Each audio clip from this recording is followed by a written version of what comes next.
like I've been talking to myself again. Good evening and welcome to NUFC Matters 5-minute rant with myself, Chris Hall, and my good friend Pete Davey. You all right, Pete? All good, all good. It's international break, so you would like to think we've got nothing to worry about Newcastle United related, but they always know how to kick us right in the nuts. Don't be just. So I'm sure we'll get into it with our guests and people in the chat, but yeah, looking forward to this one. Yeah, me too, mate, me too. Well, without any further ado, let's get on our first guest, and we've got Roger Cook. How you doing, Roger? Hi, not too bad at all, thank you. Not too bad, Chris. Cheers, Pete. Hey. Yeah. Good man, good man. Good, well, good. Roger, as you know, with the 5-minute rant, this is a show where you can just get everything off your chest, anything you want to talk about, anything you want to ask us. So feel free, mate. You've got 5 minutes. Go for it. Okay. So at first, like I say, a 5-minute rant about Newcastle. Where does one start? I don't want to go over things that have been said 100 million times said before, but for me, fitness, in a word, looking at, as of today, if it's today, Fraser, he's got question marks over him, as we know, but he's got a knock, apparently, a knock from doing something other. Some claim opening the front door, wasn't my words, like, but if that's what it's come down to, and he's got something else the matter with his cock and wool frame, I don't know.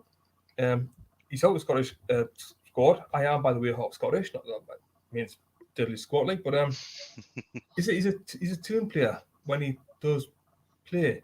When he plays, is he one of the top 11? I don't know. Personally, I wouldn't have thought so. He comes on, he can have a good game. Consistently, of course not to Newcastle. That's the only thing about consistent at, not being consistent. So that's a fitness, that one. Other one, big fitness concern as of today. Another one, yes, it's a media, and yes, it's full of BS. We know that. Wilson, if he's got a knock as well. What's his knock? I don't know. Is he fit? Who knows? All we're going to do is keep our fingers crossed on the only bloody number 9 we've got who does play in that role and does score. Yes, he must have said that, as we know. It happens. But I think maybe that's a starting bit of nerves in his behalf, hopefully, and he will bang some more in. And coming to Manure on Saturday, coming at 3 o'clock. Am I looking forward to it? Of course I am. Am I confident? Hell no. I've been down there once, albeit 20 years ago, give or take. 19 maybe? Well, that's 3-1, the game in hand. Do I think we'll get beat 3-1 coming? That's a hopeful defeat. I hate to say it. I don't like being negative regarding forthcoming Newcastle results, but with Ronaldo back in the squad, chomping at the bit, when he played for Man U, I despised him. I was a younger man. Yet, fair play to him for what he's done for charity. He's been a sly dog with these girls or whatever. That's not my issue at all. I don't care about that for him. However, he's coming back to his first game against Newcastle. I don't like seeing 5-0. He'll be after 6-0, but maybe it'll be 5-0. I hope it's not that case. But anyway, that's my fitness rant over. So yeah, cheers for that, lads. And your Do you know what, thoughts? Roger? I thought you raised some really good points. It was interesting, actually, because earlier on Twitter, I did see someone say, the fact that obviously with Ryan Fraser being out, it's not ideal. But the person who wrote the tweet, correctly said, the issue with Ryan Fraser is, even if he was fit, would he play? Would he get a little 3 or 4 minute cameo at the end? Perhaps. Yep. So obviously you don't want your players to be injured. That's not what I'm saying. But the person who wrote the tweet, raised a really good point in my opinion. And it's a concern when your players are out, but at the same time, a bit like Andy Carroll last season. Andy Carroll, where everyone was sweating over his fitness for the majority of the season, but then when he was fit, he wasn't getting a game. He wasn't really, coming on. So that does, Chris, he got 30 seconds one game. Yeah, exactly. And it's like, Yeah. what is the point? I mean, Pete, what are your thoughts, mate, on that? The same as you, Roger. Some really, really good points raised, and I think there are some good points raised that need to be looked at really. So I'll start with your mentions of both Fraser and Wilson. It's disappointing from a Fraser point of view because, as I've talked about before, he had a good preseason, but it seems to be the case with Steve Bruce that it doesn't matter how well you play. He already has in his mind who he's starting, so no one can really work their way back into the team. So he played pretty much every game of preseason, or certainly the vast majority, 95% of them. Played well, scored a goal, made some assists. You would think the fact that he'd had that side of preseason, that he'd start first game of the season. He didn't. He's barely kicked a ball since. The only time he was going to get a game was the Carabao Cup. We're now out of the Cup, so you're thinking, where is he going to play? He goes on international break. He does something to his foot or his leg or whatever it is. It's in a boot. So that's not when your leg is in a boot. That says to me that that's going to be weeks, maybe even months, rather than days. So we need to look at him beyond this point now. From my point of view, Callum Wilson. Lots of people on this chat on the chat. Chris knows what I think about Callum Wilson. He's a fantastic striker, but these constant injuries are a massive problem. You cannot go into a season with him being the number 9, the main man, and not have a replacement for him because you know he's going to pull up with an injury at some point, and it's proven case in point. Now he's got a thigh injury. Now it's either a pull or a tear. If it's a pull, you probably get away with a couple of weeks rest, and the physios get to work with you, and you maybe come back after that. The fact that they're now saying it's weeks tells me that with a thigh injury, it's a tear. Now, if you've got a tear of the thigh, no matter how big it is, it's probably a minimum of about 5 weeks. If you're really coming back, that's with top level physios. And I hope we've got top level physios. That's questionable at our club. So that says to me that he's going to be out for a significant period of time now. So that's a massive concern. So then you're looking around, and the Newcastle fans, Uzz's fans, have been crying out for a worthy backup for him. Now we've got Dwight Gale and Joe Linton.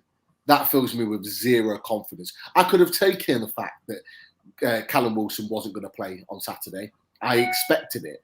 But to see that he's going to miss the likes of Leeds, Watford, and beyond, that's a massive concern to me because I'm thinking where the goal's going to come from. So a great point being raised there. The other point, I'm sure others will mention this as well, is obviously the game on Saturday. Now, I'm glad someone's looking forward to it, Roger, because I'm not. And I'm going to the game. I'm going to be the away. I'm not looking forward to this game at all. I'm looking forward to seeing Ronaldo because I'm a massive fan. He's one of my idols. I feel like, I feel very, very lucky that I'm going to go and see him potentially in his first game back at Man U. But we are going to get rinsed, and it's a case of by how many. And you said 3-1. I'll be honest, I'll take that. Because it gets us scoring a goal. So me and Chris get to celebrate a goal in the away end and also goal difference. My one visit down there, we lost 3-1. Yeah. That was me 3-1. I don't think it'll be 3-1 this coming Saturday at all, not by far. See it, but I agree with you. And yourself, we're sitting there, Peter. We've got what? Gale, championship striker, and Joe Linton, who's carries a question mark very well as to where he should play in what league. And leave it at that, Joe. But he's nowhere near a Premiership number 9 at all. No, ever will be. And my rant has been, I'm not alone in this league, but for me, any successful team in the Premier League for umpteen years, you need 4 good forwards in the squad. Have we ever had that? Okay, like since the mid-90s and Bobby Robson. Since then, not a chance in hell. Not a chance in hell. Do you know what, Roger? It's a really interesting point you raised there because I've always had arguments with people about this. So nowadays you tend to play with one centre forward, and you've got your wingers or something like that, or your attacking midfielders behind. And really, in this day and age, you really need a top striker, and you need a as good as replacement with then, for me, a third person. if all else fails. I think the days of having fours probably long gone, in my opinion, because it's very rare, unless you maybe Burnley, that you play with two strikers. So most clubs play with just the just the one centre forward. But it is a really good point that you make, and that is the thing that us Newcastle fans have all been going mad about, because we can all see, and why the club can't see it. As soon as Callum Wilson's out, we've got a big problem, haven't we? There's a major flaw. We've got Joe Linton, who was the number 9 and is now the number 7, and he's never a striker. Some people will argue he's not a winger, let alone a footballer. And then we've got Dwight Gale, who, like you rightly say, a lot of people say is a championship player. I believe Dwight Gale should probably be the third choice striker, but we do need somebody else behind Callum Wilson. I think Dwight Gale can grab you the goal, but I think he is one of those players who needs, 4, 5, 6 games in a row to kind of pick up some form. And unfortunately for him, he only ever gets 10 or 15 minutes. Whether he gets the game on Saturday, we'll see. But I'd like to see Steve Bruce say to him, right, Dwight, you've got the next 3 or 4 games. Go and perform. Go and do it. But will that happen? Who knows? Who knows? But listen, thanks very much for coming on, Roger. Fantastic points, mate. We really, really, really good points that you made, mate, and you deserve one of these.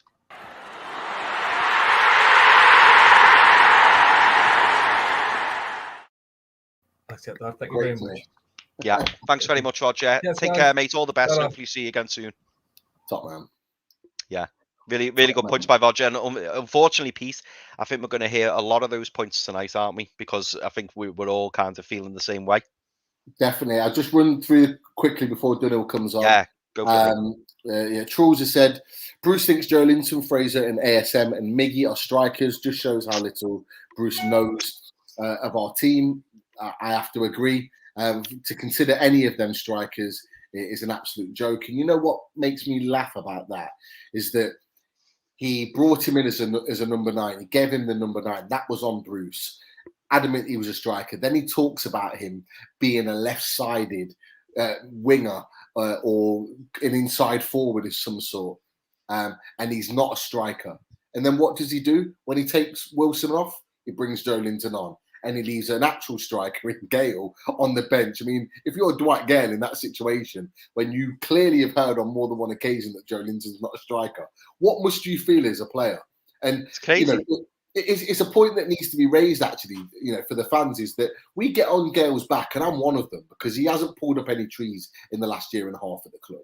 But if you're constantly being told that Joe Linton's not a striker, but he's constantly being overlooked over Gale as a striker, like, how much do you feel as a striker? How must that make you feel when you do eventually come onto the pitch? It must absolutely drain you of confidence. Yeah, it's mental, mate. It's absolutely mental. You're absolutely right, Pete. And, you probably remember back, Pete, to when we signed Joe Linton and, all the YouTube videos were flying around. And obviously I didn't get to watch much of Hoffenheim, but I did, start looking at video clips and stuff. And all of his highlights were him coming from deep, all of them. And I was thinking, this fella is not a striker. Like, he carries the ball well. He's big, he's strong, he's not slow. But he didn't look like someone who'd hold the ball up and, be able to run the channels. He just doesn't look like that kind of player. And we can see that from, a few very short clips. Surely Steve Bruce can see it, train them. Yeah, I absolutely agree with you. Chris says here, evening lads, I said it before, the system started Wilson will get injured and get no replacement, and that will relegate us alone. I actually hope we get relegated in a way just so Fat Cat actually loses money. He won't be the only one that thinks that, Chris. And I think a lot of fans now going into this season are resigned to the fact that we are, we're in a relegation battle. We're not playing well, and we've got our best players fit in the team. With the likes of Wilson and Fraser now being out for long periods, along with Dubravka, it can only get worse, in my opinion. So, nobody, I don't think, is feeling confident at the moment at all. Another one from Chris very quickly. I'm surprised Bruce ain't brought his son. Oh God, no. To Newcastle, probably classes him as a striker as well. Bruce out. Well, the Bruce out bit, I definitely agree with 100%. Rather than his son, I'm surprised that Mohammedi's not been drafted in. You can take him everywhere else. He was coming, mate. I was convinced he was coming, and then when Robbie Brady got released, was it from Burnley? I was thinking he's going to come in as well, but he didn't. Yeah, he hasn't gone for him yet. Yeah, Tom Dixon says, I'm dreading the game on Saturday. Me too. And we're travelling up there, so I'm not, I feel even worse about that. But there's a couple, one more, we'll do one more. Manchester United are to implement coronavirus spot checks on match days, starting with the Saturday game against Newcastle United. Interesting. Interesting. Very interesting. Oh, God. Right. Who's next? Next, we have Dunhill. Good evening, guys. How are you? Good, mate. How are you? Yeah, all good. I just got the cricket on in the background, so just keep because I didn't get to watch. Go watch her. Yeah. Well, my rant today is about preparation, meaning our club in general. Now, the old quote, as we all know, fail to prepare, prepare to fail. And that's what this season feels like already. Now, in terms of on the coaching managerial side, modern football coaching is not just about, here's the ball, lads, go and kick about amongst yourselves.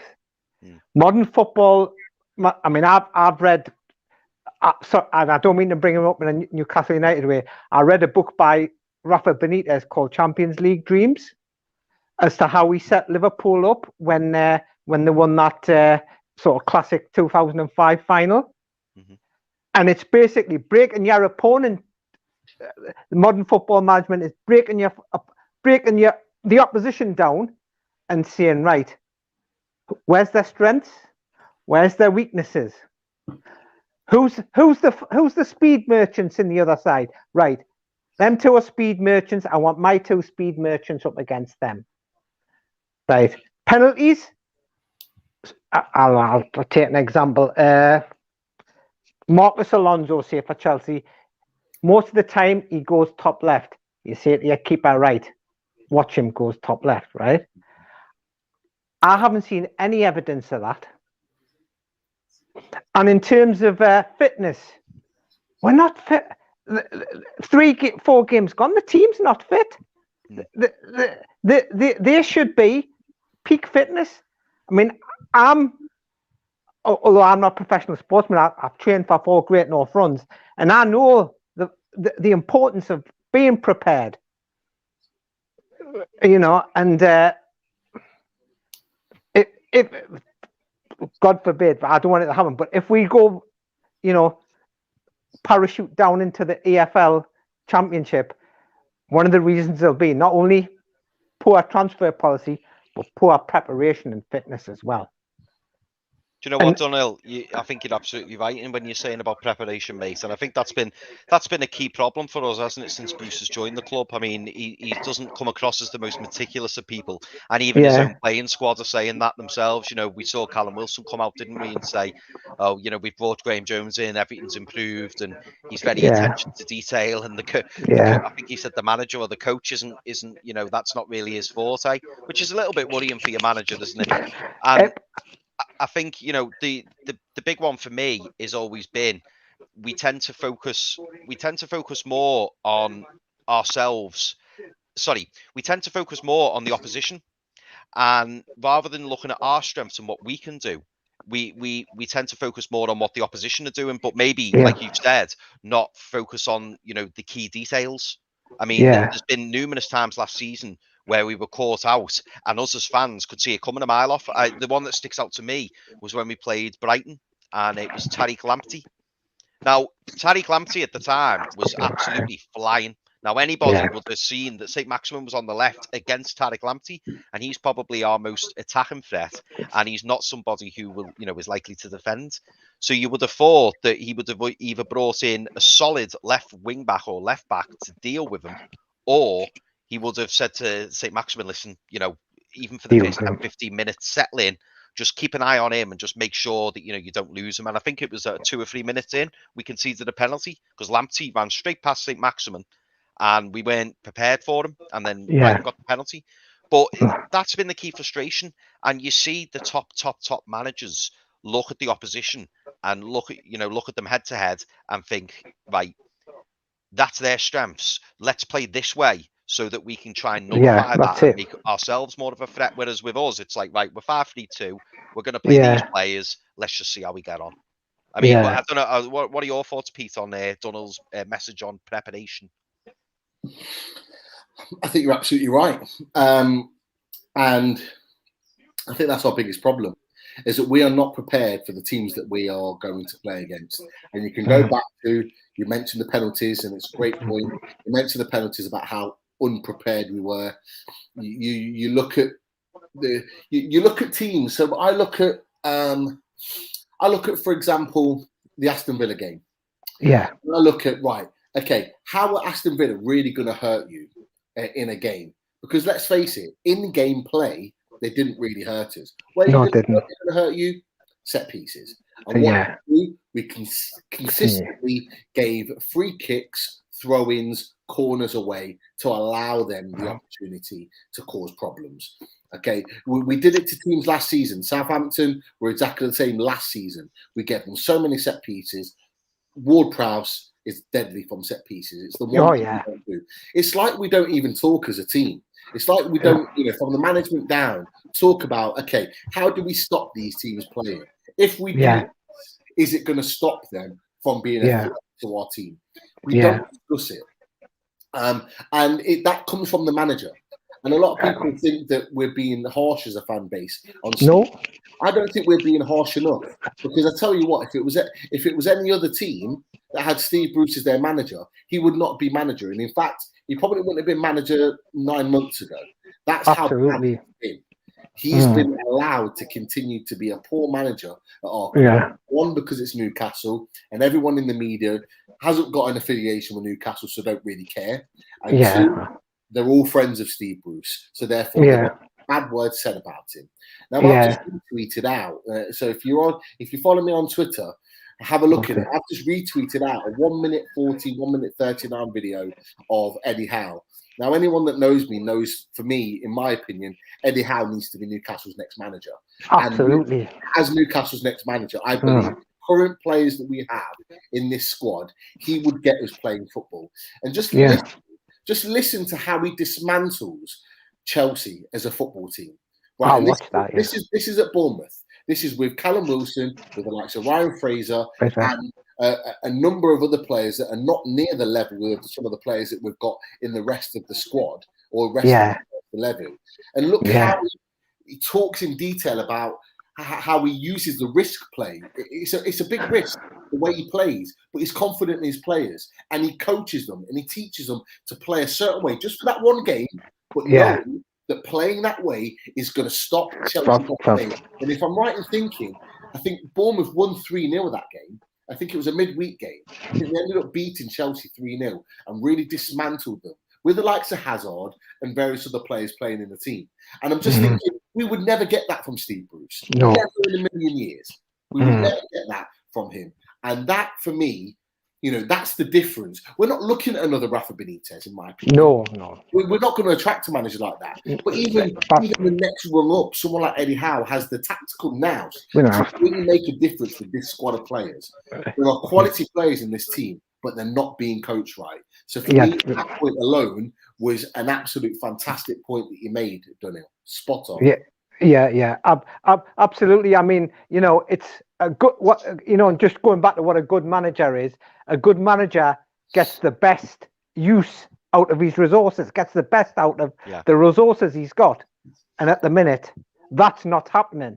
I mean, I'm in the past as a fan, I was just about goals, but now as I've grown older, I like to listen to the analysis, the coaching philosophy, etc., and that interests me more, because if you get a good coaching philosophy, the result takes care of itself. End of.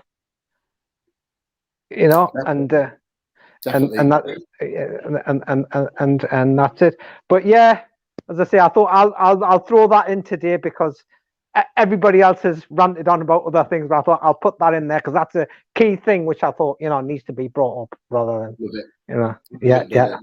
And you know what, Chris in the chat agrees with you as well. He said he's watched the video when he was at Bournemouth. Cracking video, shows he has a lot of brains, and look how well Bournemouth did for that small. And that's what we remember. Yes, they got relegated, but they were a tiny club with a tiny stadium and a tiny fan base.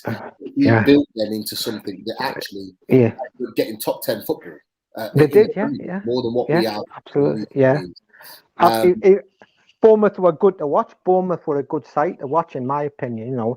And they played football the right way. I mean, I think Eddie Howe also has a little bit of influence of Harry Redknapp as well, because Harry Redknapp is another one who likes to play expansive football. I know he's an old codger now, but he that is Harry, because I listened to a podcast with Graham Hunter, and Harry Redknapp was on that, and he was talking about how he likes to see the game played. And Eddie Howe obviously played under Harry Redknapp at Bournemouth, so that's obviously the input. But here's hoping, as we say, never know. January, Eddie Howe might be in. You never know, mate. You never know. And you know what? I can make it to January. I've got to be honest. Exactly. Hopefully it's before then. But Donald, this is what we think of the preparation going on at the moment. Absolutely. That's it, mate. That is it. Yeah, absolutely. Donald, thank you so much for coming on, mate. As always, fantastic points. And hopefully catch you again soon, mate. Definitely, mate. Yeah, take care, guys. All right, take care. Thank you. Top man. Love Donald's points. Really good points there. No, he does. He puts them across well, doesn't he? Definitely. And, I've got to agree with Chris on here. He's made some great points tonight. Eddie Howe would guarantee his top 10 in my eyes. He would. If we got him in early on for the rest of this season, look, there's only been 3 games gone. We'll throw away the 4th with Man United at Old Trafford. But, if he was to come in and start working with these players, I think tactically he would get us playing. And, Alan Thompson's made a good point in argument of that. But Pete, I'm afraid if you're not backed, whether you're Eddie Howe or Pep, you're not going anywhere with this owner. We'll always sell our best players. And you know what? You're probably right, Alan. But, with the players that are currently in this squad, you're looking at Wilson when fit, Anisette Maximin, Ryan Fraser, Almiron, even the likes of your John Joe Shelby's, your Jamal Lewis, for example, your Matt Ritchies, all these players, your Jacob Murphys. He has a better group of players there in this squad now than he ever had at Bournemouth. If he's able to tactically coach these guys, and that's the key, he's a good coach, he's a good manager, but he's just as good a coach. If he can get them playing, this squad on its own, he could get them playing good football that would end up winning his games and moving us up the table. Signing players is another thing. You're right, I agree with you. No one's going to get, if Rafa Benitez can't get anything out of Mike Ashley, nobody is. But there's ways in which we can get this going and get this team playing. Derek's put, I've been informed that Chris Wilder is the next Ashley puppet. You know what? He goes in my same category. I don't know what you think, Chris, about Chris Wilder, but I rate him too. Do you know what, mate? It's funny. Like, me personally, obviously, when we were talking pre-takeover kind of thing, like I personally wasn't for Eddie Howe or Chris Wilder. However, if you were to offer me Eddie Howe or Chris Wilder instead of Bruce, it's an absolute yes. And if nothing's going to be happening, certainly in the next 12 to 18 months, I'd have either of those, to be honest. And I know John Terry's been linked recently as well, hasn't he? Now, some people aren't keen on John Terry, but again, I look at would I rather John Terry than Bruce, and I do think that the likes of John Terry will command instant respect from the dressing room. I'm not saying he's ready for the job. I'm not saying that he's my ideal choice or anything like that. But right now, I think I said it a few months ago as well. I'd take Pardew over Bruce. I really would, because I just don't see. I don't see any positivity that he brings to the side or to the club. I just don't see it. Yeah. I would never want John Terry anywhere near this club, representing this club, just for my own personal reasons. But you're right. It brings into question. was Pardew better than Bruce? Put it in the chat, guys. Would you take Bruce over Pardew or the other way around? I know my answer, but it'd be interesting to see what other fans in the chat think about this. But Darren's put a 7 or 8 goal defeat would finally end Bruce. Don't know how he could survive. Then bringing Lampard or John Terry. That's interesting. That he's saying there, bringing Lampard with John Terry. Now I'd love Frank Lampard as manager. I thought he did a good job at Derby, and I thought he was doing a good job at Chelsea until he got relieved. I thought he was on his way there to something good. He wouldn't be. He would be an upgrade on Bruce. Oh, million percent. 100%. Mike Ashley and Steve Bruce are using preparation. H, both are irritable arseholes. Gary, I can't not agree with that. There was others. The club asking for loyal fans to get behind them, coming from the same people who withheld season ticket money from our loyal supporters during the pandemic. What an absolute disgrace.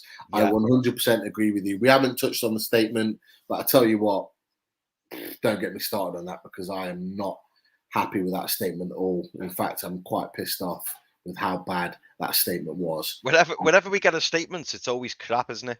It's always, we get one like every few months, and every time it comes out, we just like, it's absolute bullshit, mate. Honestly, absolute bullshit. We've got other callers. Otherwise, I'll go on and rant myself. No, we both wouldn't we? Yeah, no, absolutely. But before we go on to our next caller, I'm just going to quickly run through the sponsors. So big thanks to Spider VPN for all your internet security. We then have skipsandbins.com, and skipsandbins.com sponsored by Sir Bobby.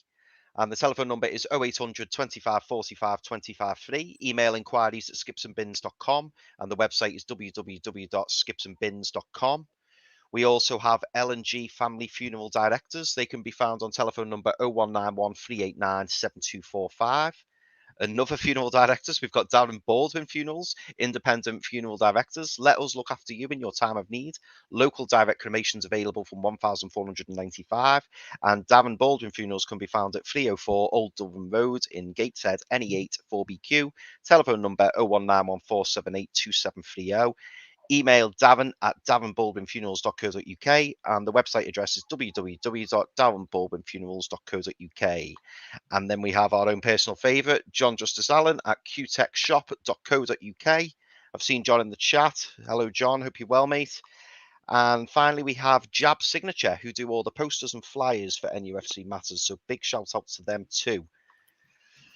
If you are liking what we're doing, please subscribe to Newcastle Legends, like the show, comment, as you know, all the comments have been coming in. We really appreciate, and don't forget to share this with your friends and family so that they can watch the show back.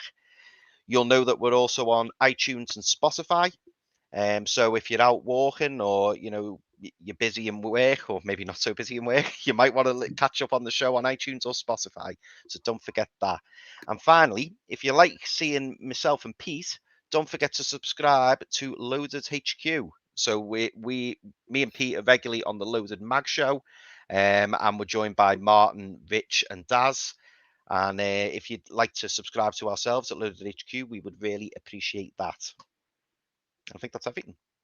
Love the loaded plug there. Love it. Can't beat Gotta do it, mate. Gotta do it. So without further ado, we'll go to our next guest, and that is Fumby. How you doing, mate? Yo. Fumby's in the house. What's going on, bro? How you doing? All good, mate. How are you? Good. It's been a minute. I tell you what, it has been a minute. How's things? You all good? I'm good, man. I'm good. You know what? Let me just get straight into it. Do you know what I mean? Because I've heard the talks, and we can bring in a coaching team of Pochettino, Sir Alex Ferguson, and whoever you want to put in, and it'll be still pointless to manage Newcastle right now. Our biggest issue is we have a chairman who has completely neglected this club. I looked at the transfer window. I had COVID last week, right? And I was hoping a loan deal of Chowdhury We're gonna all lift playing. my spirits. That's where I am right now. A loan deal. I just thought, just bring it. At that point, I said, you know what? Loan anybody. Any Barkley. We didn't even get Ross Barkley in. Couldn't even get that in. And so I looked at the club. Yes, Bruce is a terrible manager, but he's doing what he's supposed to do. He's doing the best he can. He plays St. Maximin up front with Callum Wilson. I'm not even going to get into that because every time I see the team sheet, I want to cry, but that's just what it is. Until Ashley goes, our club is dying, man. It's embarrassing, man. Nothing. We got nothing going, man. This is a team that used to excite me, you know? 2-1. I fell asleep on the Saturday because I was ill. I woke up, it was 2-1. I said, okay, cool. I'm checking the Sky Sports app and it's not saying anything. And I said to myself, we're going to concede. Updated this because there's a madness going on and I'm going to be pissed off. Lo and behold, we've given away a penalty. And I just sat there thinking to myself, how did it come to this, man? How did we become this club where it's just a joke? And it hurts because we have 38 games of this shit. And we lost 17 games last season. So I'm already thinking to myself, well, there's 15 more games I'm going to cry this season. So it's sad, guys, man. We deserve better. Those players. Almiron's playing in central midfield. Doing what? Doing what? I don't know. I agree. You know, agree. Hayden used to be one of our most assured anchor midfielders. Now I don't even recognize the dude. Yeah. No. You know, he looks Yeah, tired. he does. There was one point, Pete. Remember, we were saying England should be looking at this guy. Yeah. They've got men like Matt Phillips who's taking his spot. Yeah. Jamal Lewis, we signed a youngster. Matt Ritchie's keeping him. I just don't get it no more, man. Jacob Murphy, you know, 5 steps forward, 2 steps back. It's just, what are we doing, man? I'm just tired, man. Like the team, it's just so sad. And the idea we're going to give the ball to ASM and he's going to dribble 40 people every single game, it's going to get found out. I'm scared on Saturday because we're going to Old Trafford and Ronaldo's return. Yeah. We could hold a nice 5-0 by half time. Guys, you're not even wrong because if you look at it, you look at that just quickly. You look at that Man United team. You take Ronaldo out the equation. you've got the Greenwood, who is just an absolute killer in front of goal. You've got the likes of Fernandes. You've got Pogba. You know, Scott McTominay's back in the team, who's a dynamo. Right. He's much better than Fred. I'd be glad if Fred was playing because he's a liability to them. Yeah, give us a chance. But McTominay looks like he's coming back. You've got Cavani, who's not been on international break, who's fit and firing now. Sancho. Then you bring Ronaldo into the equation. Then you look at if we get past that, then we've got Varane, you know, World Cup winner, Champions League, multiple Champions League winner. So if we even get past that point, we've then got Maguire and Varane to get past. If we're lucky enough to get past that, we've then got a now informed David De Gea in goal as well. It's like, come on. You know, like the previous guy, Roger, said, you know, it could be 3-1. I'd take 3-1 right now. That means what? People will score. You think we'd score? If we score again, I'll be happy. If we score, I'll tell you what, I would take that right now, just to say that we'd actually scored. Yeah. Sad, because if you look at the way Bruce lines up the team as well, remember last season he used to do this a lot. We win a game, he keeps the same formation. We lose a game, he tries to change it some way without changing it at all. You know, Callum Wilson is our best striker, right? And we've seen him break down twice in games this season. And transfer window comes, we don't even think of bringing anything close to it. We're just going to ride it out with Gale and Joelinton. I'm not mad at these players no more. I'm really not. It's unfair to them. They're working in a club, has no vision, no ambition. You know the director's test that everyone's talking about, that the Saudis, that took so long. What did they put across to the board? All they had to say was this: we plan to spend no money and we plan to get the team relegated every now and then. That's our vision. And they still would be on point with what Ashley's doing right now. Now, how did they get that part wrong? Because Ashley has done nothing to show that he can support this club. Yeah. So I don't get what this whole joke is about, but this club needs rescuing seriously. Because if we get relegated now, we're in bigger trouble than we've ever had in our life. I said a while ago, Fumby, it feels like, and he's obviously demonstrated it as well, that Ashley has locked the doors and left the keys on the table. He's just not interested at all. He's really not interested. And I don't know if do you believe the reports that apparently Bruce was told to sort his own transfers out, and then when he did sort his own transfers out, the club said last minute, "Oh no, you can't do that." I believe they will say anything. I honestly believe Bruce tried to get players in. I really do.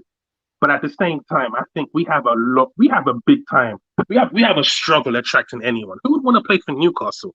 Daniel James was out of favour at Man United and then he went straight to Leeds. Yeah. Straight to Leeds. It wasn't even a thought for him. He would come to Newcastle. And why? Come on, man. There's nothing to play for in there. We're out of the Carling Cup already. Exactly. Already. We're out. One chance of winning a cup. Or even just playing somewhere. We're out already. We're out. You know, and I don't even think we're the worst team in the league, but we're the worst mindset in the league. Yeah. And no one's going to respect us. Everyone's going to come to Newcastle and think they're in turmoil. Put it on them in the first 10 minutes and they will crumble. And that's the problem, Fumby, we do. As soon as we go 1-0 down, in my head now, I think, we're done. We're done. The longer it stays 0-0, the more belief I have that we can maybe nick something or get a draw, or if we get one up, maybe we can hang on to it. But as soon as we go 1-0 down, especially if it's in the first 15 minutes, you may as well chalk us off. It's done. Did you see the West Ham game? How Moyes used Ben Rama and Bowen and what's his name, Antonio, to just kill us. Yeah. Right? Second half, just in the positions where they were supposed to be. ASM on the wing can kill anyone. Right? So we have to figure out how a midfield, the same way Ben Rama, every time he was isolated with our fullbacks, I was like, oh my God, this is too much time. Same as Bowen. But our ASM's coming down to the center of the midfield to pick up a football. And then the moment Declan Rice figured that out, it was over. 3 or 4 players swarmed him. That was it. Yeah. That was it. Where you wanted ASM, you always want ASM on that last fullback. You want him right there running at him because 9 out of 10 times they panic. And 9 out of 10 times we got to go from the angle. Yeah. You know, it's not rocket science here. How can you keep making the same mistakes? Look at the goal. Was it the Villa goal, wasn't it? Where St. Maximin turned the fullback inside out and then drilled it across and then Wilson scored. I think right. Was it like 3 minutes in? Yeah, West Ham. Yeah. And then if you remember, do you remember the goal against Bournemouth when St. Maximin picked it up on the left, like you just said, Fumby, and it looked like he was going nowhere. And he literally just turned, ran in, cut it back, and then Sean Longstaff just smashed it in. Right. That's where you need him. That's where we need him. That's why Ben Rama's more effective this season, because he understands his position now. I get on that wing and I'm isolated with your fullback, I'm running in. 1-on-1. Yeah. That's what you want them. You know, you can't expect ASM to keep dropping deep and dribble 15 men. That's not football. No. Ryan Fraser, we need him in the team. How is he not in the team? And now he can't be in the team because he's injured. Oh my God, he's injured again. Yeah, we were just talking about it earlier on the show. There's a picture of him today. He's got released from the Scotland squad. He's in a protective boot on his right foot. So he's done some serious damage to his right foot. So you're looking at weeks, maybe months that he's going to be out. So, you know, Callum Wilson, again, there's a report today. There's fears that he could be out for weeks. He could miss not just the Man U game, but the Leeds game, the Watford game, a number of games after that against teams that we could actually pick points up against. So he could be out for another few weeks. So you're then talking about another 2 key players getting dropped from the squad. But then again, the ownership don't think that we need to improve the squad.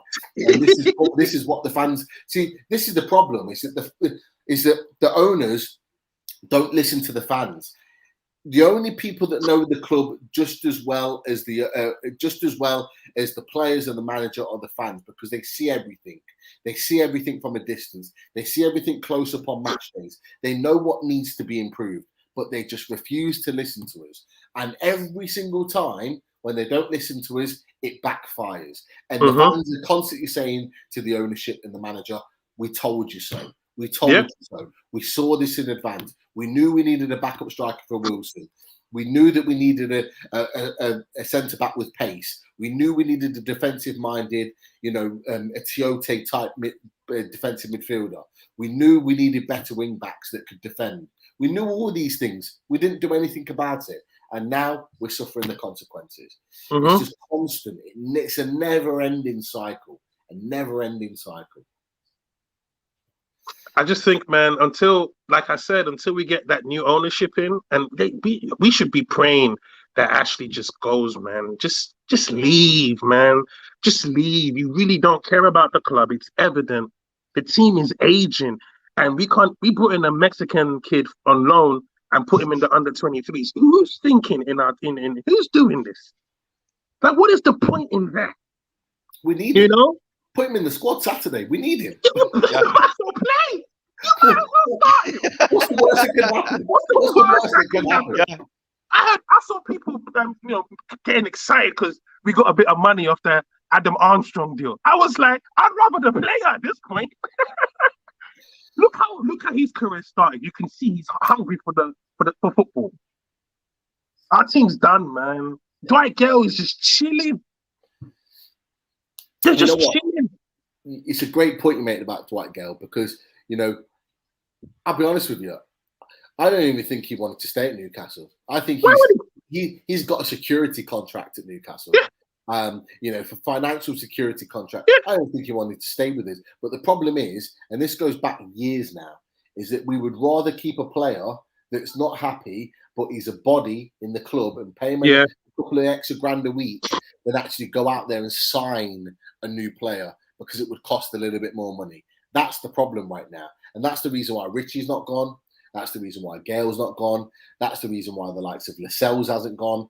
The reason why Federico Fernandez hasn't gone is because actually those guys kicking on in age, we're not willing to pay the transfer fee to bring in a better player, a younger, better, more hungry player at that age. And so we've got players that have not just gone, have not just reached their peak, they've actually gone over it. And now we're seeing bad performances from the likes of Richie, bad performances from the like of Fernandez every so often, bad performances from the likes of, Dwight Gale, even when he plays, if and when he plays. And we're questioning them like, what's going on with them? But actually, they're just past it. They've just played at this club for too long, and they just too long. They just need to be moved on. And oh my gosh! Honestly, Fumby, you made some fantastic points. Absolutely spot on, mate. And I think you speak for a lot or the majority of the fan base about how we're feeling right now as a club. It's just tired, man. Everyone's tired of it, man. It's like we're a joke, and that's why I don't like. You think of Arsenal. Sometimes I look at Arsenal fans like, you don't know, what are you crying about? I'll take this. Yeah. I'll take this. At least your club still does stuff. How shit is that? We would take the Arsenal right now. They're actually below us in the league, but we'd still take where they are right now. I watch Arsenal fans and I envy them. I'm like, oh man. Because no matter how shit they've been, and even though it's only a point difference, we know that at some point Arsenal are going to turn it around. They're going to make it click. They're going to make it. We don't see any of that shit. We don't see nothing. We don't see any promise. We're already saying 16th, we'll take that. Already 16th, we'll take that. 16th. Right, Dominic. That's right. Absolutely right. Do you know what, Fumby? Yeah. You definitely deserve one of these, mate.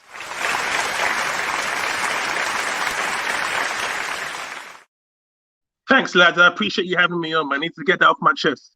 Pleasure, mate. Pleasure. I hope it's been good. A bit of therapy. I hope it's been good, mate. Definitely, it has. I'll see. Well, hopefully, Saturday will probably bring that therapy right back down again. But hey, we move on, man. The Toon Army. Hey, make sure you come back soon. You know what? You need to speak to Clinton because we need to get the. Are we getting it on for one time? Are we getting it on? We better to get it back on. Don't worry, man. I'm back in this. All right, gentlemen. God bless you. Take care. All the best. Cheers, Fumby. Thanks. Love it. He always lightens the mood, doesn't he? Oh, love it. Yeah, even in this absolute shite at the moment, that Fumby is going to put some realness on there. It is going to make you smile at some point. Yeah. So I love it. Absolutely love it. Definitely. Keith Roll put Fumby spot on. It's like 2008, 2009 all over again. In 2008-9, Newcastle didn't have one of the bottom three squads, but they were in turmoil and in disarray all that season, just like they are right now. I agree. We are in turmoil right now. The club is on its knees, and it's only 3 games in. And I fear for us when we get into the bulk of the season, unless a big decision's made, unless there's a decision where a new consortium comes in to take over the club, or whether a new manager comes in and gives a little bit of life to this club. One of those 2 things needs to happen in order for us to change, because we are going one direction right now. I'm not talking about Harry Styles. I'm talking about us going into the Championship. It's as simple as that. And this is the concern piece. I mean, I know somebody put on the comments before, about going down and last year lose money, and it's absolutely right. And if you look at it that way, it is right. But my biggest concern is, doing a Leeds or the Sunderlands, where you end up staying down in the lower leagues for an extended period of time. As we've already discussed, when we went down, it was in 2009. We had a fantastic squad, got us straight back up. And then in 2016 with Rafa, we had Rafa Benitez. Now we'd lose. We've probably got 3 or 4 real star players, and I'd say that's probably Dubravka, St. Maximin, Wilson, and you could probably say, I don't know, who else would you add to that, Pete, as a 4th player? Maybe Miggy. You could say we lose those 4 players, and we've got Steve Bruce as manager. We're not getting back up. If Mike Ashley's still at this club, right, at the end of next season, at the end of this season, right, and we go into the summer 2022 with Mike Ashley and Steve Bruce at this club, you can guarantee 2 things are going to happen. 1, Alan St. Maximin's leaving the club. Oh, 1,000,000%. He's only got a year left, unless we get taken over by an ambitious owner. So enjoy him while he lasts, because he's not going to be here next season. I've been convinced on that for a while. And you can't blame him. You can't blame him. Can't blame him whatsoever. The second thing is, Callum Wilson will ask for a transfer request. He will ask to move club. He will not want to continue at 29 years old to stay at this club, regardless of the number 9, to be at this team fighting for relegation every season. So that's the other thing. The third thing, and I've just added this one in, is that Miggy Almiron will also ask to leave. At 26, 27 years old, that guy wants to play football at a higher level. And playing centre mid, no matter what we think about his performances recently, playing in centre mid is not his position. If he's played as a number 10 or an attacking midfielder, you will instantly see a better player. And it won't be long when he leaves, because he will leave at some point, that we're looking at him on highlights and clips of him tearing up defences and thinking, wow, why didn't he do that for Newcastle? It's because we didn't play him in the goddamn position that he was bought to play in. If he was playing for Benitez right now, we'd be talking about him as a top level Premier League player. Yeah, we would. But the problem is he's not being played in the position he should be playing in. And that is the issue. And you could name that to Ryan Fraser. You could name that to Isaac Hayden. You could name that to Alan St. Maximin. You could name that to Jacob Murphy. You could name that to Matt Ritchie. You could name that to so many other players that are not playing in the positions that they should be. And it's an absolute disgrace. So right, Pete. So right. Just another one here, Alan Thompson. Lads, we're at the shop that is losing all of its content and is not getting replaced. We are shortly going to be called Chelsea Pensioners. Our squad is getting older and older with no sell-on value whatsoever. Love that. Absolutely spot on. How are the lads? Our lead's in the house. Evening, our lead. Evening, mate. Says hello also. Hi, George. I think this was regarding the Man United upcoming fixture. Exactly. Note to worry about. Yeah, I am cacking it too. But hopefully I'll be too drunk to worry about it that much. But we'll see on Saturday. One more before we get the next guest on. Miggy, it's from Roger. Miggy, ASM, Wilson, Dubravka gone with Mike Ashley, or FCB as is well known, Newcastle going. They're the 4 we mentioned. I agree. That's right. That's right. Agree. By the way, Peter found this funny video before in the catalogue with Steve, and I watched it before the show started because I didn't know what it was. And I think this will be me and you, mate, when Ronaldo comes on the pitch.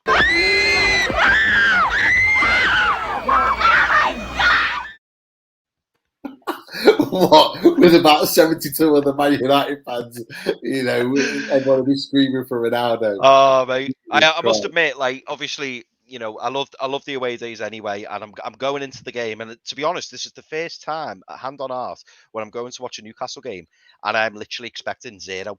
Like I'm not even. Well, tell a lie. Yeah, no, it is absolutely 0. I went to Anfield, and do you remember when Jetro Willems scored that belter after 9 minutes? Again, I was probably nearly not expecting much, but then when he scores, went bananas. But this game, I'm literally just expecting nothing. Like, I'm looking forward to seeing Ronaldo. I think him returning to the Premier League's fantastic. What a player. What a guy. So it'll be a pleasure to see his second debut for Man United. And obviously, as a Newcastle fan, you hope, and I'm sure on the day I'll change my mind and I'll be going, we can do this, we can get something, maybe I'll just, do the usual of false hope. But it is sad, like Fumby said, it's sad, mate, because I'm really struggling to see any positives at the moment. Look, there are a few things that you can pretty much close to guarantee on Saturday. 1, we're going to lose heavily. 2, we're probably going to have between 25 and 30% possession throughout the whole game. 3, we probably won't have a shot on target at all in the whole game. 4, one of our top players is going to get injured. So that's the likes of Alan St-Maximin or maybe Miggy Almiron or somebody else, because it's just typical Newcastle. We don't just lose, we get beaten and stomped into the ground with disappointment in other ways, shape or form. It's just the way it is. But you know what? I absolutely love Ronaldo. He's my idol. I've talked about it so many times. I'm really looking forward to him coming back. I fully expect him to score. I'm just absolutely gutted that his first game's against us. But it's the perfect game for him. It is. It's the perfect game for him to be back on the score sheet against Newcastle, a place where we don't travel well to Old Trafford. No. I think that's why Sky and BT are so gutted that they haven't got it on TV, because it's guaranteed goals, guaranteed Ronaldo goals, guaranteed Newcastle turmoil. I think, the fans need to be vocal, and I will be. Get behind the players, support the players as much as we possibly can. We're not expecting much, but just to enjoy an away day for what it is, not for the result, not for the performance, but just the fact that we're allowed to do it now. I think that's what we've just got to have a certain or a different mindset to this game on Saturday, because we're in such a bad mess at the moment. And you know what? I worry about it feeding out onto the players. I feel that the players are going to come out with a defeated mindset, because we as fans feel that way as well. We're feeling that way, exactly. That could only mean it's going to get worse, but let's see. You've just got to hope, haven't you, mate? You've just got to hope. But for me, like you've just said, then the big thing is going to be the effort. If I see the effort, then we're not going to have too many complaints. So I think we all expect to get beat at the weekend. But if you see the effort, the players are trying. I don't think any of the anger will be directed towards the players. I think it'll all be at Bruce, and it'll all be at Ashley, and maybe some at the Premier League as well. But we will see. Anyway, better get on to our next guest. So, Kieran, thank you so much for waiting, mate. How are you? I'm good, thanks. How you doing? All right? Good, mate. Good. Here we go then. Fucking hell. I mean, I think this past 2 weeks, I've literally been laughing how much of a mess we are. Shit. Sorry about that. Bloody headphones. No, don't worry. I thought you were saying we were shit. Yeah, well, we are. We get knocked out the cup. Not surprised. Like watching bloody England in a penalty shootout, isn't it, with us? And then Southampton at home didn't deserve to get anything, did we? Played awful. Yeah. First half was just it's awful, and it's laughable, isn't it? And then the transfer win deadline day, people were moaning, but what do you expect? Do you know what I mean? We're not going to sign anyone. It's been like that for 14 years now, and then the statement comes out. They've got a neck, haven't they? I mean, people are just suggesting that the statements kind of hung him out to dry, but I'm not sure how true that is. Don't know what your thoughts are on that. Do you agree? Chris, I don't know if you want to take this one. Do you know what? I was hoping you were going to talk about the statement, to be honest, Pete, because for me, do you know what, mate? It's just, I mean, I think I've read it once, maybe twice, and to be honest, I was getting bored as I was reading down, because it's just the same drivel, isn't it? It's the same drivel, and you can tell it's not come from anyone particularly high up. I think they've kind of just said, listen, this is vaguely what we want to say. Just beef it out and just throw it out there. It's the same stuff that we keep hearing all the time. And the trouble is, they don't back anything up with actions, do they? They don't, practice what they preach. All they keep doing is just saying that, we're happy with the squad, everything's great. We're looking forward to a really good season. But as fans, none of us are we? And they just feel so detached from the club, and that's the problem. The people above, and we know who I'm speaking about, they're just detached from the club. I mean, Lee Charnley, I don't know whether I'm more annoyed at Mike Ashley or Lee Charnley now, because I know Lee Charnley is going to stay in the job because he's getting paid to do the job. But equally, he must get up of a morning and just think, what am I doing? Because what is he actually doing? Nobody knows what he's doing. He's just got a pay rise as well, hasn't he? Yeah, that's what I mean. He must be one of the luckiest guys in the world to do the job that he does, because he's meant to be like the face of Newcastle United in the absence of Mike Ashley, and he couldn't be any further from that. Like he doesn't do anything, and I think the last time he spoke, or the time before that, was when he was saying that we're going to be more vocal with the fans, we're going to be more transparent, we're going to keep communications up, and then he just disappears. Yeah. And I like I say, the reason I'm saying I feel more angry towards Lee Charnley rather than Mike Ashley, as I said earlier, I think Mike Ashley has just washed his hands of the club. I just think he's fed up. Well, I think he in his eyes, he sold the club, and he's continuing to try and push for this sale, whether that be with the existing PCP people or whether he's trying to actively sell it to somebody else. We don't know. But as far as I'm concerned, nobody knows. Nobody knows anything. I'm just sick of seeing these in the knowns just talking absolute dross. I mean, it's just you can't. I personally think that transfer deadline day we needed to sign a centre forward, and for me, I can't see us staying up. I mean, I'm looking at these fixtures. Got Man United obviously Saturday. I'm not watching. I'll be playing football, so don't have to worry about that. I mean, good for you. I mean, and then we got, is it Leeds? Under the way they play, they'll tear us to shreds. Watford away, who apparently I didn't know they haven't lost a home game since last year.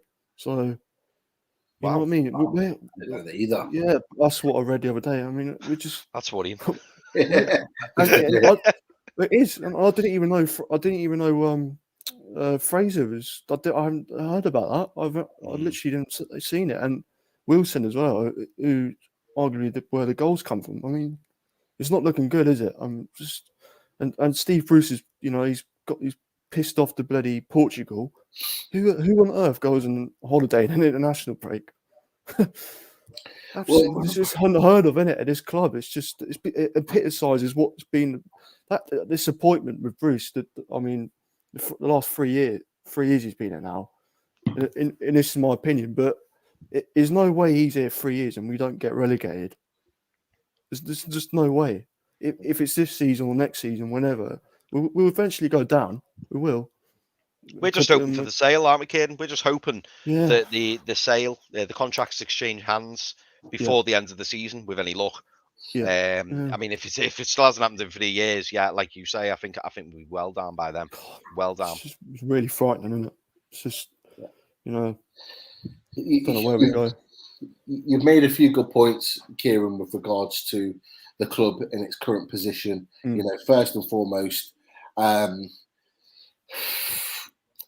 think with Steve Bruce going off to Portugal, people have got on his back about that.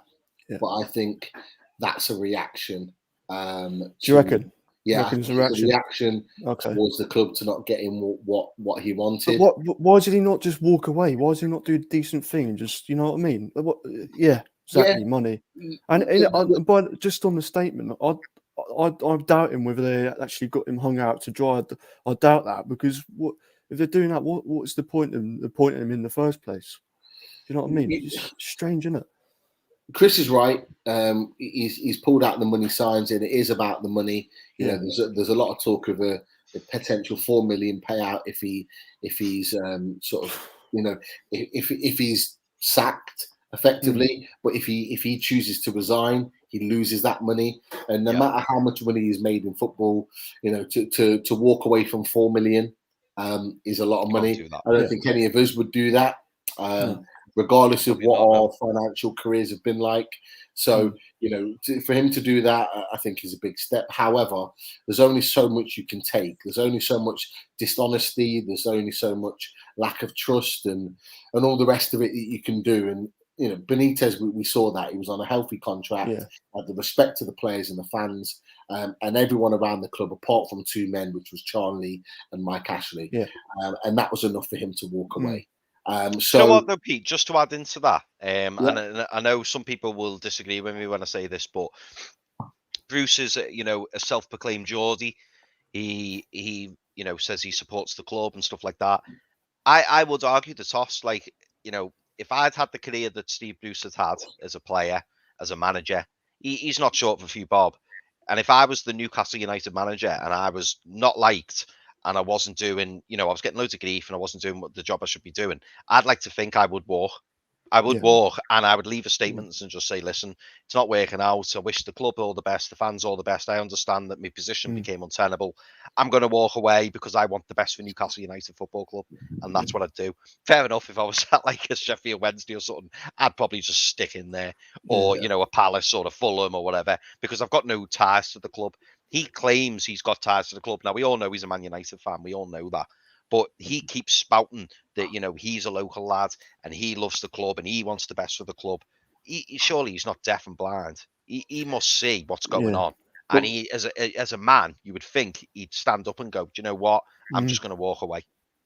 Playing devil's advocate, being a local man, being at the club as a local man, and look, in the back of your mind, and, you know, you're likely to believe that this is the case, but in the back of your mind, knowing that this is the last biggest managerial, that's what it is. Your career, that's what it is. Exactly what it is. Are you just going to walk away, or are you going to try and hold on to that to try and shred every little ounce of positivity out of it to ensure that when you leave on the right terms? So whether it's a case of you leave at the end of your contract, which is arguably the summer, because I think he signed a 3-year contract which ends this summer with the view to a rolling years contract.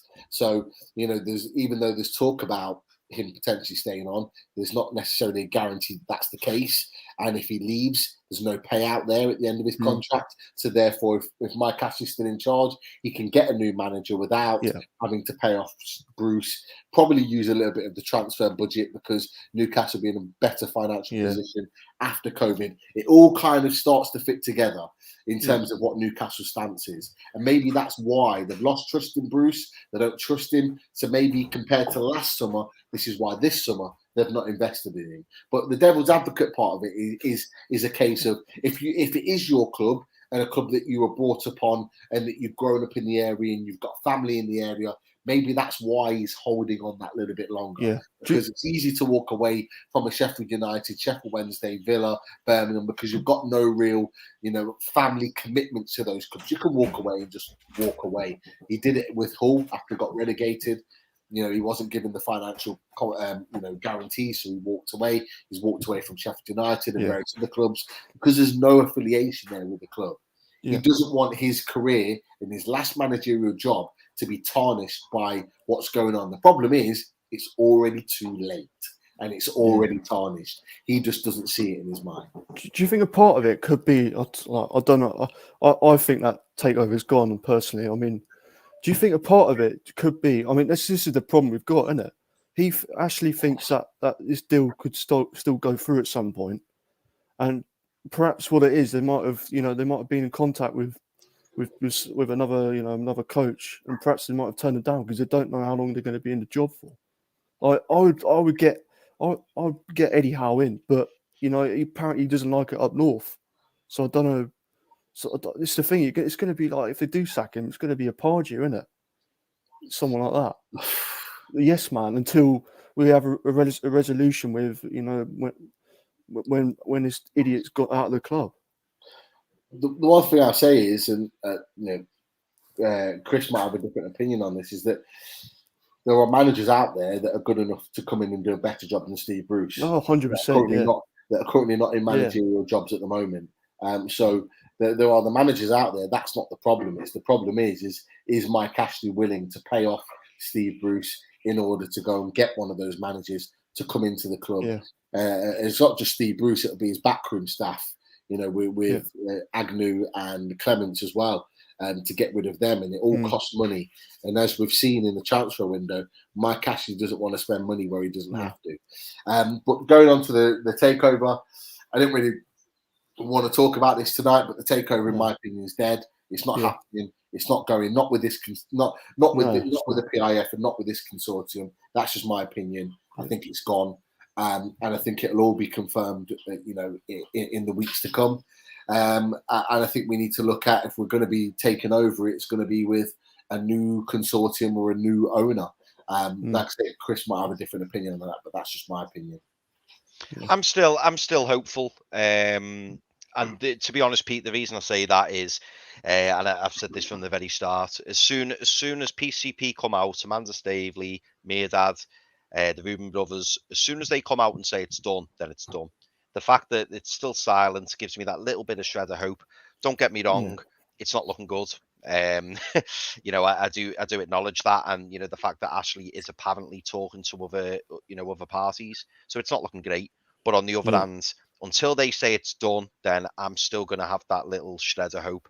I'm not I'm not expecting it, but I do still believe that it could potentially still happen, and that's my stance on it anyway. The reason why I have doubts about it is because, obviously last year when it was officially ongoing, they were at the table for 4 months or whatever it was, and they pulled out literally because there was time wasting. So I don't buy this stuff. Why would they come back and wait now for 6-7 months? I don't see it. I just don't see what they get out of it, waiting forever. I mean, when you're not guaranteed to happen, when it's not guaranteed to happen, just because there's a court case going on doesn't mean it's guaranteed to take over, does it? No, you're absolutely right, Kevin. I mean, the advantage that we've got, certainly, and again, this is my opinion. I'm not saying this is fact. This is just my opinion. The advantage we've got with PIF is the fact that, they have seemingly walked away. They still haven't came back to the table officially. So as far as their integrity and, their the image that they're portraying, they're gone anyway. So that's not an issue. So PIF, put them to one side. That's no problem. PIF have got this 2030 vision. They can probably, I imagine, wait as long as it takes. They, they have this reputation for always getting what they want. So I don't think they'll be particularly waiting a very long time for an 80% fee of a 300 million, buyout. I don't think it's chicken feed to them. So as far as they're concerned, they've probably just said to the PCP and the Reubens, listen, give us a shout when the deal's back on. If it's not, whatever. And I think they'll be cracking on with other things, which I'm sure they are. And I believe that they're investing in other deals. In terms of PCP and the Reubens, we don't actually know what's going on, do we? But like I say, the fact that there's silence, for me, it still gives me that apparently some geezer in his taxi had a word with Staveley or something, apparently yesterday. No bollocks that was. Don't know if you've seen that. No, I didn't. Honestly, it's just desperate, isn't it? People are just fucking making shit up. This is the problem, Kevin. You're always going to get people who say they're in the know. You're always going to get people who say they've spoken to this person, that person. Yeah. For me, the fact that there's silence and, we haven't heard from Amanda Staveley since the day of the protest in London when she went on TalkSport with Simon Jordan. And that's the last time that we've heard from her. Well, she shouldn't have come out and said that, by the way, we look forward to meeting you at St James's Park. She just keeps his fans false hope, doesn't it? Yeah, it's a hell of a statement, isn't it? Yeah, it's a hell of a statement. And obviously she felt confidence, whether she still does or not, I don't know. But she obviously felt pretty confident about it. And like I say, Kevin, these things should be played out. These things should be played out in private. It's look at the Man City deal, all of a sudden, boom, take over. Oh, and we've signed Fabinho as well. Do you know what I mean? It's what we do, though, isn't it? Yeah, it is. And a lot of it is being dragged in public. The fact that it's not anymore, and the fact that we're not hearing anything, to me, it still gives me that glimmer of hope. Do you think the protests are going to have an impact? Because I don't see it, Pete. I don't think there's an appetite for it. Maybe not. Maybe not. I mean, I don't know, but Pete's thoughts on it. But for me, I think rather than just not doing anything, I think it's good. Like, obviously, as you know, I went to London for the protest, yeah. and I mean, it was particularly nice to see all like-minded Newcastle fans. So for me, that was a real big plus, and it was nice to actually meet people face to face who I've obviously been speaking to for months now on this platform. But it's nice to feel that you're trying to make a difference. And I think if we all just stayed under the rock and just didn't do anything, then it really wouldn't happen. But the fact that as fans we're trying to make a difference, I think that's a really good thing. Whether or not it'll make any difference, I don't know. But what are your thoughts, Pete? I think what's happened recently, and obviously we had George on from the protest group, and he talked about Unloaded Mag on Friday, and he talked about in detail with regards to what had happened, in that protest meeting, along with a lot of slides that Daz was throwing through. If you haven't seen the show, watch it back from Friday. It's a really, really good show. But he talks about in detail the work that they're doing, to try and make a difference. They're listening to other fans within the fan base. They're willing to consider all ideas to ensure that they make the right decision on what's going forward. Okay, is every single fan within the fan base on board? Probably not. But I tell you what, for the first time in a while, you've seen a number of fan groups from Newcastle United actually come together and form sort of a solidarity. And we haven't seen that for a while on the fan base. So it was nice to see. The one thing I mentioned, and I mentioned it on the show, is that, we need to look past Twitter. We need to look past social media in order to raise the awareness of what's going on with the protest. I know the protest group have done that and looked within the city to kind of promote that, and that needs to continue. I think on game days, they need to do the same in order to promote and let people know what's happening. I think if by doing that, I think it raises more awareness. And that's the key. It's raising awareness. There's a 60% of the fan base of Newcastle fans that are not on Twitter, that know nothing about the protest group or what they're planning and what their ideas are. So we need to look beyond social media as a form of getting the kind of the message out there. Do I think it will work? I think in time, I think if we're persistent with it, and I think if this group continue to push it, I think it will happen. It's a case of let's wait and see, but it's certainly going in the right direction. When are they thinking about doing it? Just is it a Leeds game coming up on TV? Or I don't know if you know. It was mentioned, but I mean, Chris might know more. But it was mentioned about Leeds, but I think they had a number of games in mind potentially. Okay, fair enough. I think it's the I could be wrong, but I think it's like the element of surprise. Obviously, you want to plan and prepare as best you can, but at the same time, you don't want to kind of alert people to what you're doing. I could be wrong, but yeah, I'd heard the Leeds game, but I've also heard a couple of other games being mentioned. I think for maximum impact, you've got to be looking at a Sky game. So, for example, I wouldn't be looking at Old Trafford, and obviously, a home game as well. But yeah, do you know what? For me, I've just seen a comment there from 80s Gamer at 1982. And he's just said there that sorry, Pete. He's just said there that we need to get nasty now, like the Man United fans did. Being peaceful and nice hasn't got us anywhere, man. I agree. It's spot on. I do, but it's got to be done correctly. Like, I'm all for when 80s Gamer there saying get nasty. I can't say I agree with nasty because there were some scenes at Old Trafford which were very nice. True. But what I do agree with is, correct me if I'm wrong here, but people were parking in front of buses so that the players couldn't get to the ground. Again, it was peaceful, but it was just awkward. And then there was fans outside the stadium. I mean, look what Chelsea did with the EPL. Yeah. Chelsea fans were outside in the thousands, and Petr Cech, poor him, he was out there trying to calm everyone down. But you want that for all, don't you? You want it to be peaceful, but you also want to kind of make a difference, and you want to see numbers. Like, as I say, when in London for the protest, it was a fantastic day, and the weather was amazing, and it was great to see everybody. But in the end, there was like between 200 and 300 people, and as great as it was, I did think to myself, partway through it, I just wish there was thousands of us. I just wish there was thousands of us, and everyone in London was going, oh my God, have you seen all the Geordies at Parliament Square? Have you seen all the Geordies outside the English Premier League offices? Whereas when you've only got 200 or 300 people, it doesn't quite have the same impact. I mean, that those Chelsea fans protesting, they were in the thousands, and literally, I think it was about half an hour later, Chelsea pulled out Yeah, of the you're EPL right. Yeah. because they were just like, "Wow, Yeah. this is just the start of it. We better do something."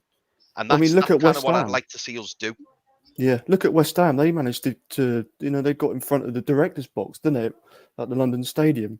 That kind of had an impact, didn't it? So It did. It the- had an the only impact. problem- Again, I don't like people throwing stuff at people. Do you know what I mean? And obviously, their family, GBS and Golds, Brady and Sullivan, people have got their own views on them. But, Yeah. their families were there as well. And that must have been horrible for the Well, families yeah, being there. probably. But at the same time, the impact that it had, fantastic. But I just wouldn't condone, getting aggressive or, doing anything that potentially may hurt someone. But I do take 80s Gamer's point there, when he says it's about having that impact, isn't it? And, being peaceful and nice. He's saying being peaceful and nice hasn't got us anywhere. I don't think it's about being nice, but it's certainly about being peaceful for me, but making sure that your voice is heard and making sure that we do it in numbers, big numbers. Yeah. I think it's a combination of you're protesting against the Premier League and Mike Ashley because, like I said, I think that deal's gone, but we need him. We need him gone. We need a. Cross. I really fear the worst if he's still here. Come next year time. Yeah. Like I said, we could be down. You know what I mean? Pete, and he's asking for do too you think much that'd money. help Pete or? Yeah. That would certainly make a statement, wouldn't it? It would make a statement. I don't know whether it'd be the right statement, but it would make one. I tell you what, after the pints we're looking at consuming on Saturday, Chris, I'm not ruling it out. I've got to be honest with you. The best thing for you, right? But look, I think the difference between us and West Ham very quickly is that at least the West Ham owners attend every home game. So you can get your message clear knowing that they're going to be there. Are you really going to get the right message being sent out there with your owner not maybe even in this country? He spends a lot of time in Miami. Is he even going to watch the game? Does he even care? Is it going to make a difference? No. Mike Ashley is so stubborn. It doesn't matter what you do. It might not make a difference. So it's a case of, are you going to be able to get your voices heard or get your point out there to the point where it's on TV and talked about through the media? So you need to be at a game where it's on TV. So the Leeds game is ideal, and there'll be a number of other games coming up where we're on TV, where we're able to get our message out there. And it can't just be one. It can't just be one game. It needs to be more than one. We need to get the banners up. I think I heard someone talking about the corruption banner that you were holding up in the protest in London. Chris, I bet Sky Sports don't show that, because they're part of the problem as well, man. But why can't it be in the East Stand where the cameras face during the game and it's constantly in view so you can see the Premier League are corrupt and they've got nowhere to turn because that's where the cameras are pointed at the game? Why can't it be there? Why does it have to be that all the banners are in the Gallagher? Why can't they be shifted over to voice our opinions before the game? There's little things there that could be talked about. And I know they've already been discussed and people have already shared their ideas on there. Just little things can make a difference. But you need to be able to be in a position where you're making it a topic of conversation. Not just within Newcastle fans or the Chronicle or the Newcastle Journalist, but through national media, and national media involving Sky Sports and BT Sports. So what's the chance of the bloody Premier League finding us? They wouldn't do it to the Big Six because they're the big boys, aren't they? If they find us, we they're fuck them finding over us in through court. Mike Ashley. So Mike Ashley's having to pay them the penny. So it's another way of getting your point across that you're not happy. True, yeah. John Justice Allen there saying hang it on the goalpost at half time. Do you know what though? It is little things like that, isn't it? Now that obviously would be peaceful. That's not gonna hurt anyone or damage anything.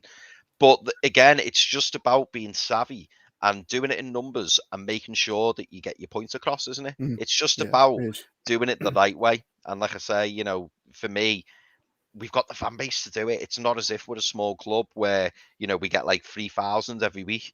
We get 52,000 every week. And if you just got even if you got half the stadium to kind of, start chanting something or do something or, you know, where Sky, you zoom in on it and Sky all over it, and then you start seeing other fans of other clubs going, bloody hell, look what's going on at Newcastle. Oh, isn't that terrible? Why haven't the Premier League said anything? Why haven't the Premier League done this? Put the pressure on the Premier League. Yeah, that's what we need to do. 100%. Yeah, definitely. Oh, Nathan's just come up with a belter there. 50,000 Hoffman masks. Put that in the stadium, that'd work, wouldn't it? Masters and Hoffman. Yeah. Masters and Hoffman masks. There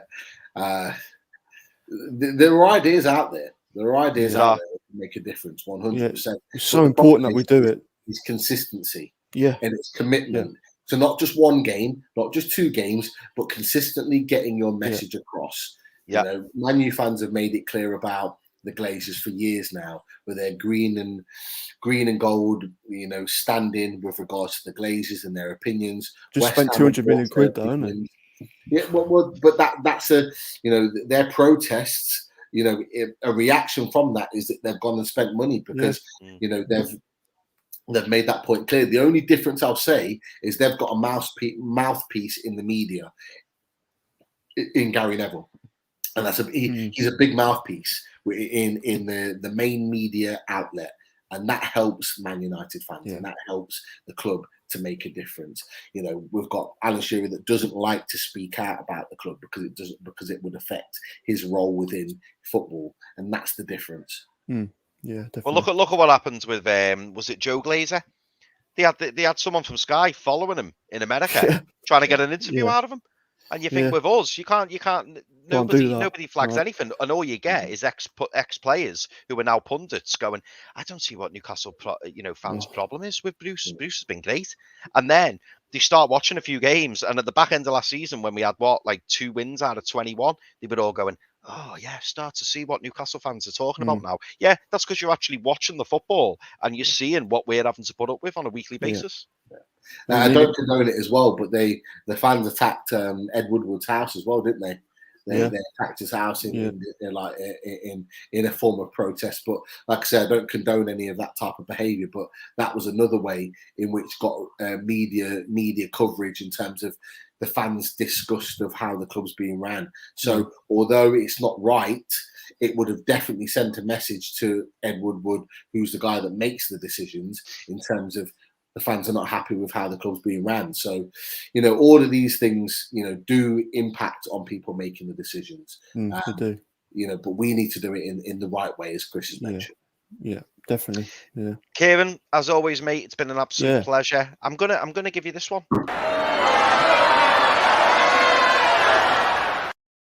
Because that's what we need more of, isn't it? A bit more booing. Brilliant. That's Love what we need. Yeah, we do, don't we? Yeah, right. Yeah, Kieran, as always, mate, absolute pleasure to have you on. Thanks for taking the time to come on. And look forward to having you on again soon, mate. Yeah, see you later on. Take care. All the best, mate. See you later. Woo. We covered a lot there, didn't we? We did. I think that we covered more than what I thought we were going to. We didn't touch on the statement as much as I thought we would, but I tell you what, we've got plenty of time to do that, because it was such an awful statement. I think we're all just fed up with it anyway, aren't we, Pete? Because, like I say, when we did touch on it, it's just empty words, isn't it? It doesn't mean anything. Something has to change. There was a lot of talk about it in the back end of last season, is that fans were not going to allow Steve Bruce of the club to continue to run the club the way it was being ran during lockdown, and it's proving right. You know, 3 games in, 2 defeats, 1 draw, although it feels like a defeat, that draw to Southampton, and we feel like enough's enough. And the fact that fan groups are standing up, the fact that, you know, the fans are speaking with their feet and they're only getting 44,000, you know, fans in the stadium rather than 52, it is sending the message that things are not happy. But as I've said before, it's consistency. We need to keep pushing. As fans, we need to keep, you know, making the message with our feet. We need to keep fighting. We need to keep coming up with ideas of how we can voice our displeasure. We need to keep it up. Because the thing with Mike Ashley is that he feels, oh, they'll do it for 1 or 2 games and then they'll just disappear. If we're consistent with it, if we keep fighting game after game, getting that message out there, he will understand that we're not going away. And if he knows we're not going away, he'll either have to make a decision to do things differently in his time left at the club, or he'll rustle up a quick deal and get the hell out. Either one, I'm happy with, because if it means investment in the playing staff and improving the squad, that's what matters to me. Well said, mate. And do you know what? On that point, I think we're going to leave it there. But listen, thank you everyone for tuning in. Really enjoyed it. Pete, as always, it's been an absolute pleasure, mate. And I'm sure I'll speak to you before, but if not, I will see you on Saturday. Yes, definitely. Looking forward to it. Take care, everyone. Thank you very much. See ya, guys.